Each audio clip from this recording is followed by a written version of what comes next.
He looked like Errol Spence. With that fro, he looked like Errol Spence. He looked like Errol Spence. Shoot the jab, boo-boo. See, I got PTSD, man.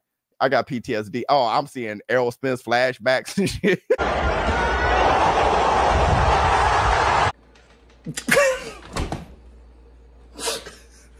The morning after. That's right. I got PTSD.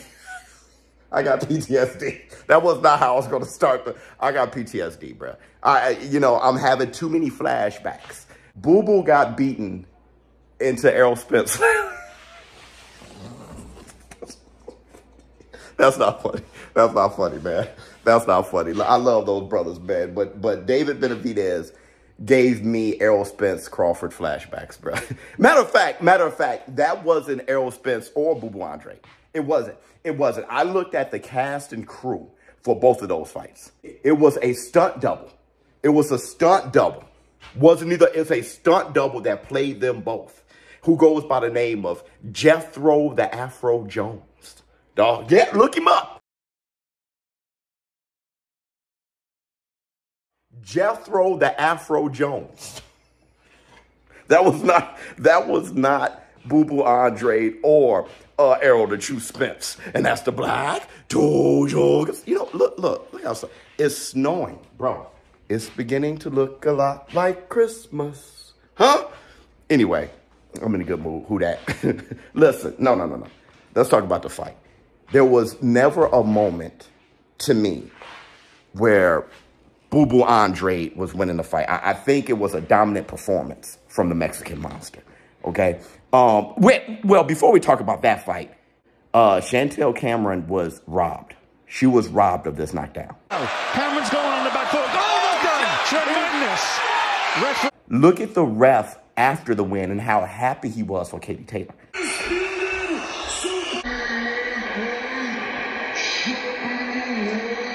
Bruh, that right there was nasty. He completely robbed Cameron of that knockdown. And when you look at the scorecards, it would have been a draw if they counted that knockdown.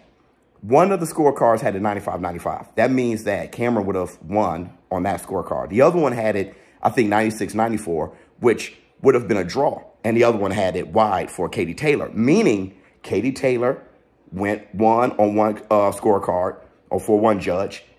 Cameron won for the other judge. A draw for the other judge. That means that Cameron should be the champion right now. And I'm going to tell you, when you look at the Fantasy Boxing League, we made the adjustment because we think for sure we know that they robbed Cameron of that knockdown. So we gave it a knockdown. But if you guys want to, on the Fantasy Boxing League, the link is in the description box. If you guys want to challenge the fact that whole thing should be a draw, go ahead. Go ahead, make the challenge, report the robbery, and we'll all talk about it, the Fantasy Boxing League team. Also, Jamal Charlo dominating Jose Benavidez. Listen, Jamal Charlo dominating Jose Benavidez is a positive thing. Not the fact that he beat Jose Benavidez. It's just to assess Jamal Charlo. He looked rusty to me. But there was a lot of things that you kind of forgotten about. His jab is the best jab in the business, and that jab ain't going nowhere. All right. It was good to see him. That fight was to get Jamal Charlo back and to assess Jamal Charlo, not if he can beat Jose Benavidez, which we all knew that it was very probable that he would. And many of us thought it would be a knockout. Jose Benavidez wasn't going anywhere. So he was the perfect fighter to test Jamal Charlo's spirit, his mentality, and him physically. He was the perfect one. And Jose Benavidez gets all the credit in the world from me for what he had to pull out of Jamal and what he was challenging on Jamal. I mean, he was challenging him in every facet of the game. And listen, you got to give him all the love in the world. Even at the very end, the beef seemed to still be there. Jamal Charlo, he said this after the fight. I just told him I beat his ass. I beat your ass. Yeah, ain't nothing you could do. I'll beat your ass. Then he came back to the back of the locker room and was like, yeah, you beat my ass. No, I told you. So, yeah, the beef was real, okay? But still, Jose Benavidez was the perfect fighter for Jamal Charlo. Shout out to Jamal Charlo. Now, let's go back to David Benavidez. You guys see I'm wearing a Canelo Alvarez shirt, all right? I'm wearing the Canelo Alvarez shirt. We want that. We want Canelo versus the Mexican Monster. We want that. And the Mayweather team, the money team, you know, reached out to us and told us that Canelo Alvarez is going to have another fight in between. He's going to have it won't be David Benavidez next. So we already know this information. The thing is, whoever it is, fine.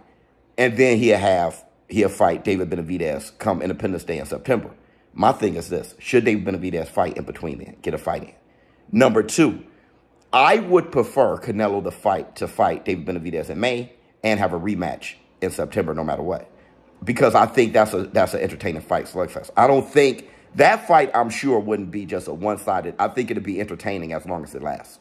So if they were to have a 2-fight deal, fight Cinco de Mayo and Independence Day, Mexican Independence Day in September, I think that would maximize the profits, and I think that'd be great for their culture. I think it'd be great for the culture of boxing. I think that's the move. Who do I have in that fight? Because, you know, David Benavidez calling out Canelo like a son of a gun. He's even talking about going up to light heavyweight. Like, forget it, I'll fight Bivol or better BF, right? But then to come back down is going to be tough. Who do I have for that fight? Right now, I'm still leaning a bit towards Canelo Alvarez. I am. I know Canelo Alvarez was looking shaky for a while, but Canelo Alvarez was nursing a bad hand too. And you guys know when somebody's injured and really has an injury, I say he has an injury. I don't go screaming excuses. I think they're human beings. Shakur Stevenson hurting his hand.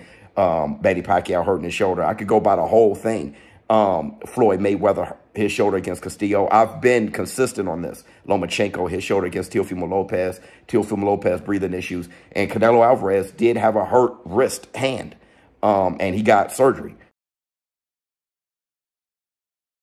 So Canelo Alvarez didn't look that good against Bivol. He didn't look that good his last couple fights. Caleb Plant, he kind of struggled a little bit. That was that first fight. He was actually performing with a hurt hand and knocked out Caleb Plant. And, you know, he just had those little funny fights. You know what I mean? Triple G3. And that was because he was nursing a hand injury. So him fully healthy when he said, nobody can beat this Canelo. This Canelo, nobody can beat this Canelo. Bro.